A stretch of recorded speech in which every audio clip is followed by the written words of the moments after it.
5 meses después de su petición, Podemos ha podido acceder a toda la documentación relativa a los cursos de formación de la UGT. La formación morada entiende que hay visos de irregularidades, tal y como ha detectado la Unidad Central Operativa de la Guardia Civil.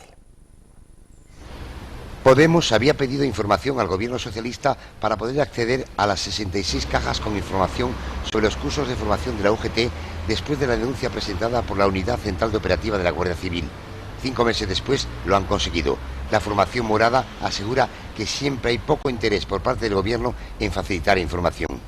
Yo creo que es habitual esto en la acción del gobierno, que es un total desinterés por la colaboración tanto con la justicia, con la transparencia y con la información pública, ¿no? Y además nos parece un asunto especialmente grave porque nosotros compartimos que existan cursos de formación públicos. Creemos que la formación tiene que ser pública, tiene que ser gestionada por la propia administración y no servir de un subterfugio de financiación para entidades externas, sea sindicales, sea la patronal o sea otras empresas de formación, ¿no? Algo similar, señala el diputado podemista, ocurre con los criterios que se siguen con los cursos de formación previstos en la concertación, que son externos a la administración.